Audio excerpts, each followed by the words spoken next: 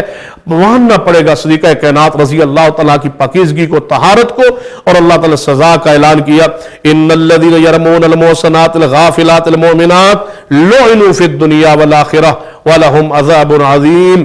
فرمایا جنہوں نے پاک دامنوں پہ الزام لگایا، جنہوں نے سوچا نہیں، اس عورت پر جس نے کبھی ایسے گناہ کا سوچا بھی نہیں، مومنہ بھی ہے، بھولی بھالی بھی ہے، پاک دامن بھی ہے، لعنوا فی الدنیا والآخرہ، ان پر دنیا و آخرت میں لعنت ہے۔ جنہوں صدیقہ کائنات رضی اللہ تعالیٰ پر الزام لگائے اور ان کے لیے دردناک عذاب ہے۔ اس واقعہ سے ثابت کیا ہوتا ہے کہ اللہ تعالیٰ صحابی رسول ہو یا آل رسول ہو، ان کی عزت اور حرمت کے خلاف کوئی بات کہے تو اللہ کی غیرت برداشت نہیں کرتی۔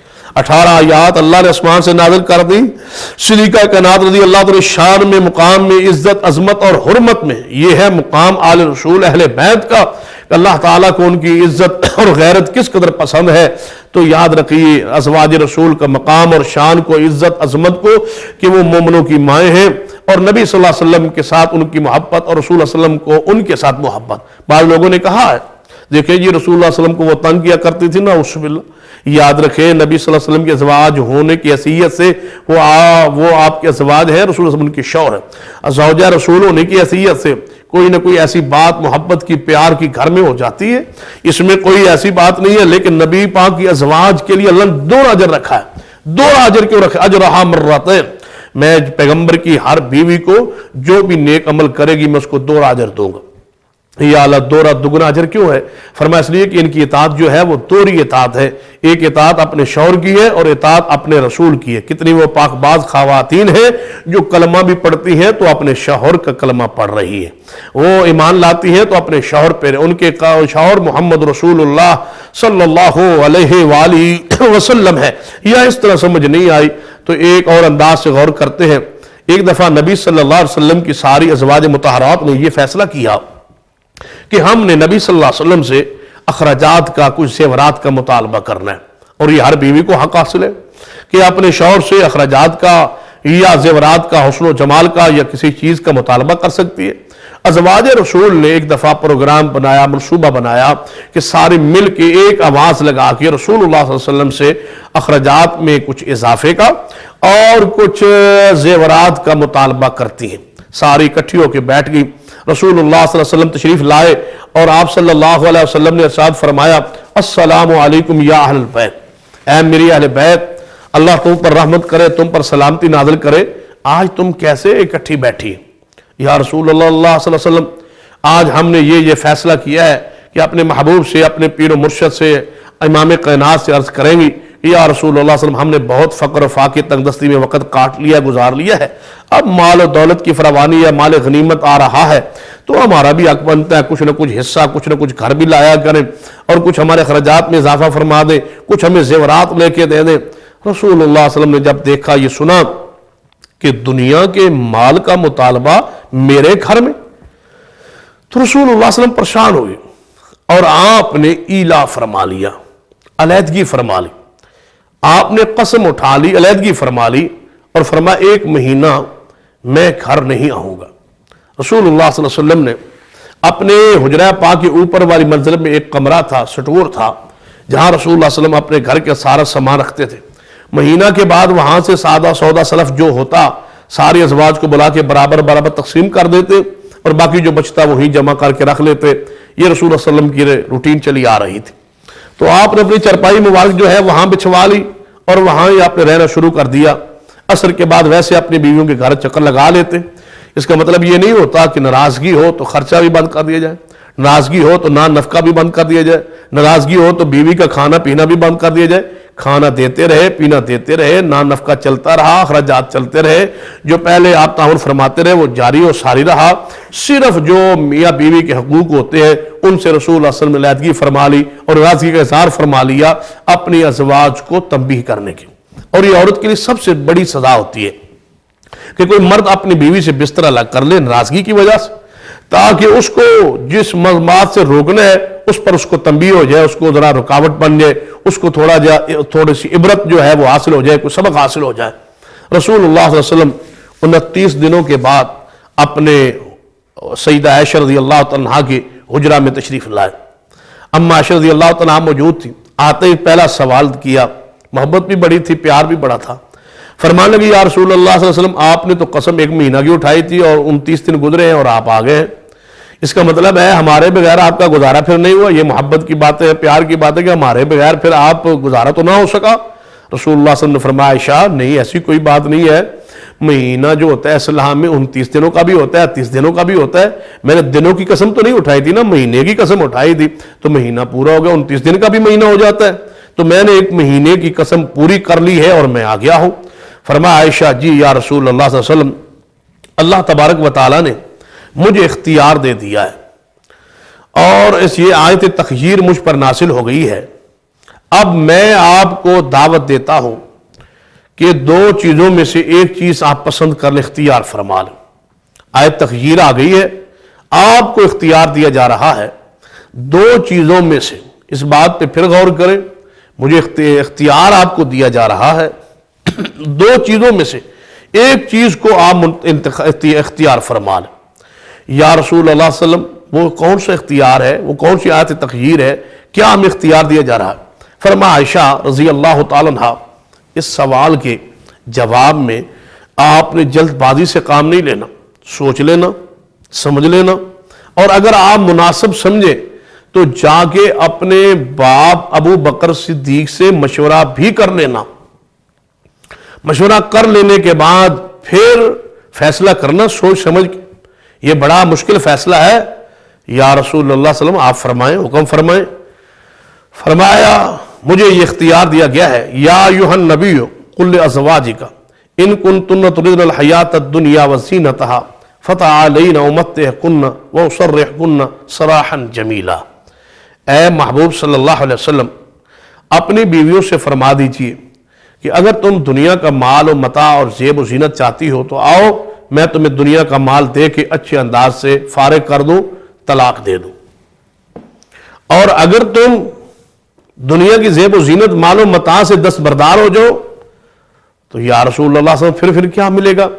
فرمایا اگر تم چاہتی ہو اللہ اور اس کے رسول کو اور آخرت کے دن، آخرت کے گھر کو، یعنی دنیا کا مال لے لو یا جنت میں محمد صلی اللہ علیہ وسلم کا ساتھ لے لو۔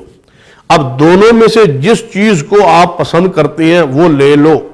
یہ ساری کی ساری ازواج رسول کو اختیار دیا گیا اس آیت تخیر سورۃ الاحزاب 21ویں پارے میں۔ اللہ نے اختیار دیا نبی صلی اللہ علیہ وسلم کی ساری ازواج کو کہ دنیا کا مال اور طلاق، یہ دو چیزیں ملیں۔ مال مانگتی جاؤ میں دیتا جاؤں، دنیا کے زیورات مانگتی جاؤ میں دیتا جاؤں گا، اور ساتھ طلاق دے دوں گا، پھر میرے ساتھ نہیں رہنا ہوگا، یا پھر اگر یہ مال سے تم دستبردار ہو جو چھوڑ دو مطالبہ، اس کے بدلے تمہیں جنت کا گھر محمد صلی اللہ علیہ وسلم کے ساتھ ملے گا۔ اب آپ بتاؤ آپ کیا چاہتی؟ سیدہ کائنات رضی اللہ تعالیٰ عنہا نے کیا فرمایا، قرآن کیا کہتا ہے، حدیث کیا کہتی ہیں؟ میں سوال کرتا ہوں لوگوں سے جو سیدہ عائشہ رضی اللہ تعالیٰ عنہا پر ایمان نہیں رکھتے، میں سوال کرتا ہوں لوگوں سے جو سیدہ عائشہ رضی اللہ تعالیٰ کا ادب احترام نہیں کرتے، آل رسول اہل بیت کا احترام نہیں کرتے، کہ صدیقہ کائنات رضی اللہ تعالیٰ عنہا نے ان دو چیزوں میں سے کس چیز کو پسند فرمایا تھا، اپنی کتابوں سے بتلائیں۔ ہماری کتاب قرآن پاک ہے، ہماری کتاب صحیح البخاری ہے، ہماری کتاب صحیح مسلم ہے، ہماری کتاب ابو جامع ترمذی ہے، ہماری کتابیں تو کہتی ہیں کہ صدیقہ کائنات رضی اللہ تعالیٰ نے پہلا جواب دیا، یا رسول اللہ صلی اللہ علیہ وسلم آپ کیا فرماتے ہیں کہ میں اپنے باپ سے مشورہ کروں گی، تمہارے ساتھ رہنے کے لیے مشورہ کروں گی باپ سے؟ میں نے مشورہ نہیں کرنا اپنے باپ سے، میں نے دنیا کا مال نہیں لینا، مجھے مال و متاع نہیں چاہیے، مجھے جنت میں محمد صلی اللہ علیہ وسلم کا ساتھ چاہیے، والدار الآخرہ، آخرت کا گھر چاہیے۔ اب صدیقہ کائنات رضی اللہ تعالیٰ عنہ نے دنیا کا مال نہیں لیا، جنت کا گھر لیا ہے، یا کوئی ہے ایسی کتاب؟ چلو یہ تو کہا جا سکتا ہے یہ کتاب اہل سنہ اہل الحدیث کی ہے، میں کہتا ہوں کوئی شیعہ کے ہاں ایسی کتاب ہو جس میں یہ لکھا ہوا ہو کہ صدیقہ کائنات نے مال لے کے طلاق لے لی تھی تو حوالہ پیش کیجیے۔ اگر حوالہ نہیں ہے تو آیت تخیر کیا قرآن میں نہیں ہے؟ یا آیت تخیر کس کے بارے میں نازل ہوئی ہے؟ یہ آیت تخیر ازواج رسول کے بارے میں آئی ہے، تو اللہ تبارک و تعالی نے ازواج رسول کے بارے میں یہ آیت نازل کر کے واضح کیا کر دیا ہے کہ نبی صلی اللہ علیہ وسلم کی ازواج نے دنیا کے مال کے مقابلے میں جنت کو پسند کر لیا۔ تخیر کا معنی کیا؟ اختیار دے دیا کہ مال لے لو، طلاق لے لو یا جنت لے لو۔ ساری ازواج نے، اور حضرت سیدہ فاطمہ سیدہ عائشہ رضی اللہ تعالیٰ نے فرمایا تھا یا رسول اللہ صلی اللہ علیہ وسلم یہ جواب تو میرا ہے نا، باقی ازواج سے بھی جواب لے لو، لیکن میرا جواب نہیں بتلانا کہ میں نے کیا رکھا ہے، میں نے دنیا لے لی ہے یا جنت لے لی ہے۔ ساری ازواج سے پوچھو آج تمہیں محبت کا پتہ چلے گا، میرا نام نہیں لینا، میرا نہیں بتانا۔ فرمایا نہیں عائشہ یہ تو میں بتاؤں گا۔ آپ نے ساری ازواج کو بلایا اور فرمایا یہ آیت تخیر نازل ہوئی ہے، مجھے آپ کو اختیار دیا گیا ہے، دنیا کا مال یا طلاق یا جنت لے لو، اب دونوں میں سے کس چیز کو پسند کرنا چاہتی ہو؟ صدیقہ کائنات نے مال و طلاق کو چھوڑ کے محمد کا ساتھ جنت میں لے لیا ہے۔ باقی ازواج میرے تم سامنے بیٹھی ہو، بتاؤ کیا چاہتی ہو؟ ساری کی ساری ازواج رسول بولی ہمیں دنیا کا مال نہیں چاہیے، ہمیں بیوی محمد کا ساتھ، ہم اسی محل میں جانا چاہتے ہیں جس میں صدیقہ کائنات اور محمد مصطفیٰ جائیں۔ اب آپ سوال سے غور کریں، جب یہ قرآنی نص ہے کہ نبی صلی اللہ علیہ وسلم کے ساتھ آپ کی بیویاں جنت میں جائیں گی تو کیا شرم نہیں آتی، حیا نہیں آتی ان ماؤں کو گالیاں دیتے ہوئے جن کا جنت میں جانا اس آیت سے نص قطعی سے ثابت ہے؟ جو ودار الآخرہ کی مصداق ہے، جو آیت تغییر کی مصداق ہے، جن کا جنت میں جانا یقینی ہے، شاید تمہیں ایسے بات سمجھ نہ آئے، میں اور ایک عقلی انداز سے آپ کو سمجھانے کی کوشش کرتا ہوں۔ جنت میں کیا نبی پاک جائیں گے یا نہیں؟ میرا سوال ہے، جنت میں جائیں گے؟ جی ہاں جنت میں جائیں گے، کیوں نہیں؟ جنت بنائی ہی ان کے لیے گئی ہے، جنت کا دروازہ کھولا ہی ان کے لیے جائے گا، جب تک وہ نہیں جائیں گے جنت دروازہ نہیں کھلے گا۔ میرا سوال ہے، کیا علی پاک جنت میں جائیں گے یا نہیں جائیں گے؟ کہیں گے جی بالکل جائیں گے، جو مسلمان ان کو جنتی نہیں مانتا وہ تو مسلمان ہی نہیں ہے، جائیں گے۔ تو میں پوچھتا ہوں، ایک جنت میں کوٹھی علی کی ہوگی، ایک جنت میں محل محمد مصطفیٰ کا ہوگا۔ محمد مصطفیٰ صلی اللہ علیہ وسلم کا محل کون سا ہوگا؟ اللہم رب هذه الدعوة التامة والصلاة القائمة آت محمد الوسیلہ والفضیلہ وابعثہ مقاما محمودا الذی وعدتہ۔ ایک مقام ہے جنت میں، ایک محل ہے جس کا نام الوسیلہ ہے، آت محمد الوسیلہ۔ رسول اللہ فرماتے ہیں ایک وسیلہ ہے جنت میں، مقام ہے، اللہ نے بہت خوبصورت اعلیٰ ترین وہ محل بنایا ہے، اور اللہ نے اپنے پیارے بندوں میں سے ایک کو وہ محل عطا کرنا ہے۔ مجھے امید ہے کہ وہ بندہ میں ہی ہوں، میرے امتیوں تم میرے لیے وہ مکان مانگا کرو، اللہ محمد پاک کو وہ مقام الوسیلہ عطا فرما دے، وہ جنت کا محل نبی پاک کو عطا کر دے۔ میں پوچھتا ہوں، جنت میں ایک محل ہے سیدنا علی کا، ایک محل ہے محمد مصطفیٰ صلی اللہ علیہ وسلم کا، علی پاک سے کہیں افضل و اعلیٰ محل ہے نبی پاک صلی اللہ علیہ وسلم۔ آپ سے محل کسی کا اونچا نہیں، خوبصورت نہیں، سب سے اونچا، سب سے خوبصورت، سب سے پیارا، سب سے مقدس، سب سے اعلیٰ محل جنت میں کس کا ہے؟ محمد صلی اللہ علیہ وسلم۔ اب میں سوال کرتا ہوں، پوچھتا ہوں، علی پاک کی جو کوٹھی ہوگی، اس کوٹھی میں، اس محل میں کون کون ہوگا؟ کیا فاطمہ زہرا کی الگ کوٹھی ہوگی، یا علی پاک کی ہی کوٹھی جو ہے، علی پاک کا جو محل ہے اسی میں فاطمہ زہرا جائیں گی؟ سارا زمانہ بولے، ہر اہل سنت کا شخص بولے، ہر اہل حدیث کا شخص بولے، ہر شیعہ کا بندہ بولے کہ ہاں ہاں جو کوٹھی علی کی ہوگی جنت میں، وہی کوٹھی فاطمہ زہرا کی ہوگی۔ علی کے محل میں، علی کی کوٹھی میں فاطمہ زہرا ہوں گی، تو پھر میرا سوال ہے محمد صلی اللہ علیہ وسلم کی کوٹھی میں کون ہوگا؟ حسنین کی تو حسن کی اپنی کوٹھی ہوگی، حسین کی اپنی کوٹھی ہوگی، ان کا اپنا محل ہوگا، ان کا اپنا محل ہوگا۔ جناب حضرت سیدنا حسن کی بیویاں جو نیک ہیں، وہ سیدنا حسن کے ساتھ جنت میں، جو حسین کی بیویاں نیک ہیں وہ حسین کے ساتھ جنت میں، جو فاطمہ زہرا علی پاک کے ساتھ جنت میں یقینی طور پر موجود ہے۔ اب میں پوچھتا ہوں، علی کی کوٹھی الگ ہے، حسن کی کوٹھی الگ ہے، حسین کا محل الگ ہے، ان کی بیویاں اپنے اپنے شوہروں کے ساتھ جنت میں رہ رہی ہیں، اب جناب زندگی بسر کر رہی ہے، ہمیشہ کی زندگی مل چکی ہے، حسن و جمال مل چکا ہے، شان مقام مل چکا ہے۔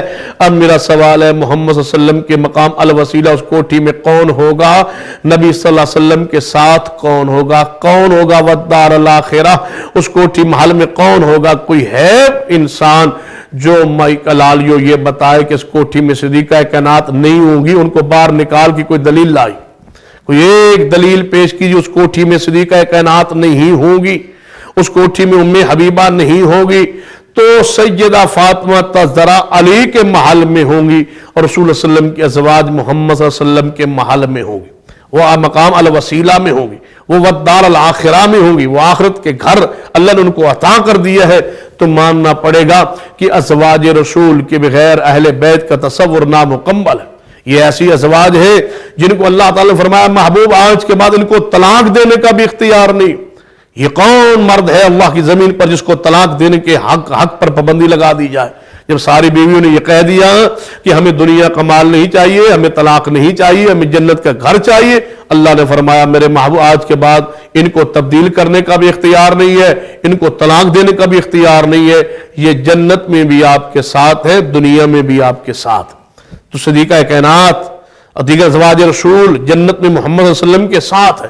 اور میں کہاں کرتا ہوں، ازواج رسول کو نکال کے دین کو ثابت کیسے کرو؟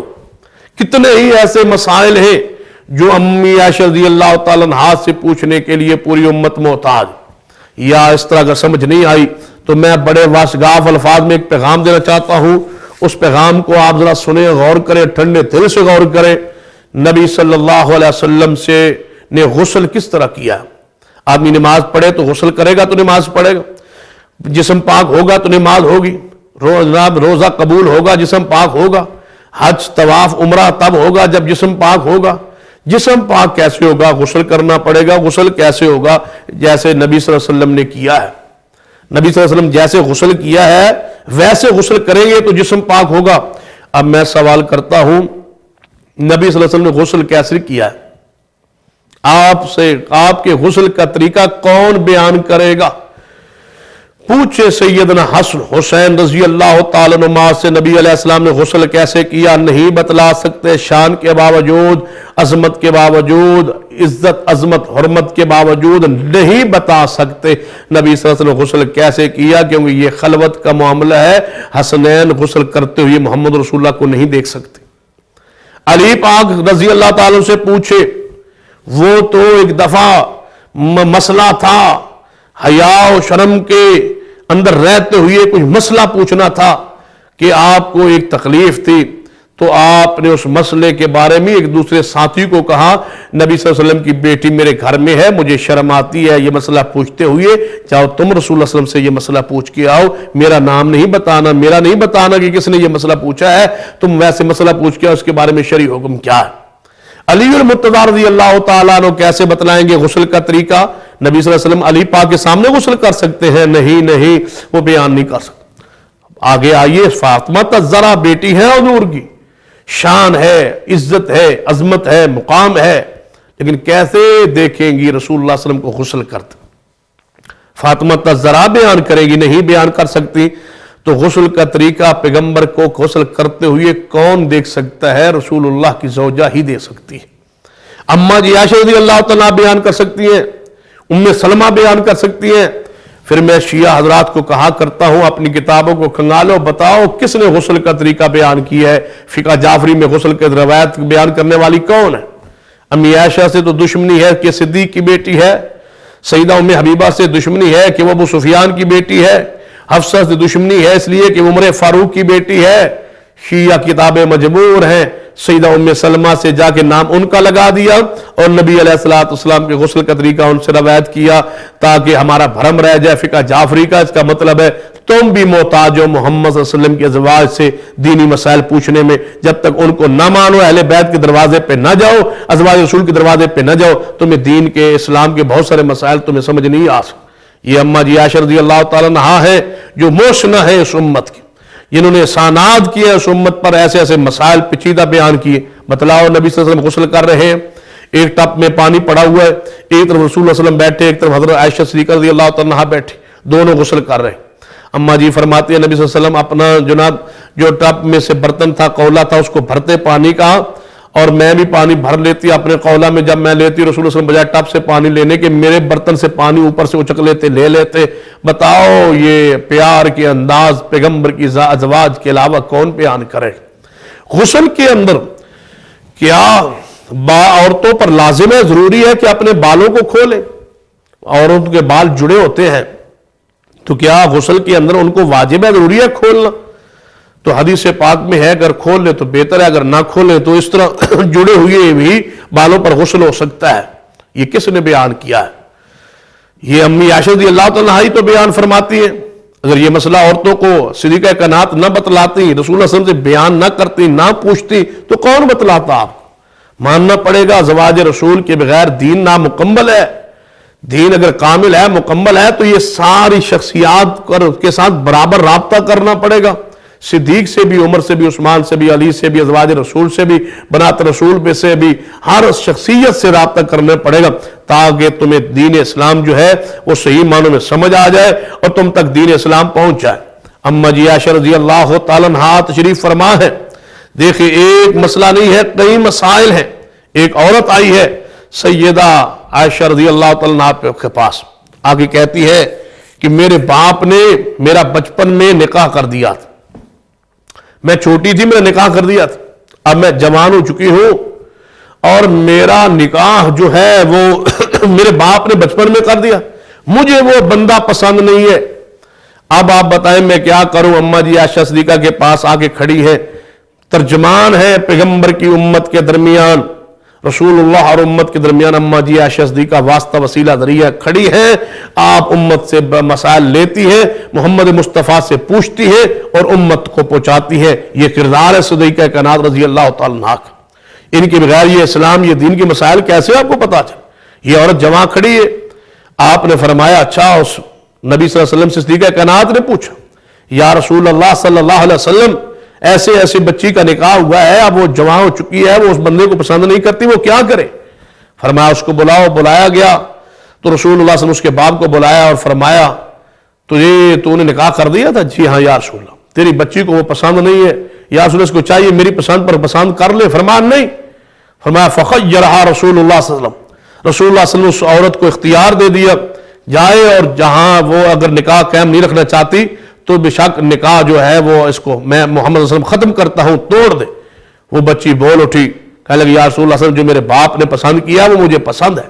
فرمایا پھر پہلے تو آئے کیوں تھی؟ فرمایا میں آ کے بتانا چاہتی تھی کہ اللہ نے بیٹی کو بھی حق دیا ہے ریجیکٹ کرنے کا، بولنے کا اختیار دیا ہے، میں قیامت تک بچیوں کو پیغام دینا چاہتی تھی، یہ کائنات کی ساری بچیوں کو پیغام ملا ہے تو صدیقہ کائنات رضی اللہ تعالیٰ عنہ کے ذریعے سے ملا ہے۔ ایک عورت ہے وہ رسول اللہ صلی اللہ علیہ وسلم کے پاس آگے کی زوجہ محترمہ امی عائشہ کے پاس آتی ہے اور عرض کرتی ہے اماں جی کیا ولی کے بغیر نکاح ہو سکتا ہے؟ اماں جی فرماتی ہیں جس عورت کا ولی کے بغیر نکاح ہو جائے اس کا نکاح باطل ہے، باطل ہے، باطل ہے۔ یہ اماں جی عائشہ رضی اللہ تعالیٰ بیان فرماتی ہیں۔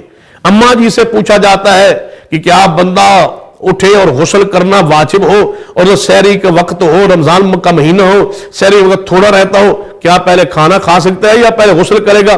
اور غسل کرتا ہے سحری کا وقت ختم ہوتا ہے، اماں جی صحابہ کرام نے فرمایا پہلے وہ سحری نہیں کھا سکتا، پہلے غسل کرے، پاک ہو کے روزہ رکھے۔ اماں جی نے فرمایا نہیں، یہ مسئلہ میرے بتانے کا ہے، رسول اللہ علیہ وسلم پہلے کھانا کھا لیتے، بعد میں غسل کرتے، پھر نماز پڑھ لیتے۔ یہ اماں جی عائشہ رضی اللہ تعالیٰ کے علاوہ مسئلہ کوئی نہیں بتا سکتا، کوئی نہیں پوچھ سکتا۔ ایک عورت آئی، اس نے اپنی قمیص آ کے اماں جی عائشہ صدیقہ کے پاس اتار کے رکھ دی۔ ایک عورت ہے وہ اماں جی کے پاس قمیض اتار کے بیٹھی ہے، بتلاتی ہے دیکھو میری قمیص، میرے جسم کو مجھے شوہر نے مار مار کے میری حالت کیا بگاڑ دی ہے، میرے جسم کو سیاہ کر دیا، کالا کر دیا، مار مار کے یہ ڈانٹے، مجھے جسم پر میرے نشانات پڑے ہوئے۔ رسول اللہ صلی اللہ علیہ وسلم کے پاس صدیقہ کائنات رضی اللہ تعالیٰ عنہ نے ترجمانی کرتے ہوئے رسول اللہ صلی اللہ علیہ وسلم تشریف لائے، فرمایا یا رسول اللہ اس کا جسم ایسے ایسے ہو گیا تھا، میں نے اپنی آنکھوں سے دیکھا ہے۔ آپ نے اس کے شوہر کو بلایا اور سمجھایا یہ اللہ کی بندیاں ہیں، یہ لونڈیاں ہیں، ان پر جناب اس طرح ان کو مارتے ہو، تم رحم نہیں کرتے، تم نے قلم اسلام کی بنیاد پر ان کو اپنے لیے حلال کیا ہے۔ تو اماں جی عائشہ رضی اللہ تعالیٰ نے بہت سارے پیچیدہ حیض کے مسائل، طہارت کے مسائل، غسل کے مسائل، پاکیزگی کے مسائل، ایلا کے مسائل، زہار کے مسائل اور جناب ولایت کے مسائل اور نکاح کے معاملات، خلوت کے معاملات اور رسول اللہ صلی اللہ علیہ وسلم کے ساتھ لیٹنے بیٹھنے صحبت کے معاملات، حیض کے ایام میں معاملات، یہ سارے کے سارے ازواج رسول نے بیان کیے ہیں۔ اگر ازواج رسول کو نکال دیا جائے تو دین کا بہت سارا مسائل جو ہے امت سے جناب مخفی رہ جائیں گے، اس لیے ضروری ہے جس طرح اصحاب رسول سے پیار ضروری ہے، آل رسول اہل بیت سے بھی پیار ضروری ہے، ازواج رسول سے عقیدت محبت کرنا بھی ضروری ہے۔ اللہ سے دعا کرتے ہیں اللہ تبارک و تعالی ہمیں نبی صلی اللہ علیہ وسلم کی ازواج کا امہات المومنین کا ادب کرنے کی، احترام کرنے کی توفیق عطا فرمائے۔ اقول قولی ھذا واستغفر اللہ لی ولکم ولسائر المسلمین وآخر دعوایا الحمد للہ رب العالمین۔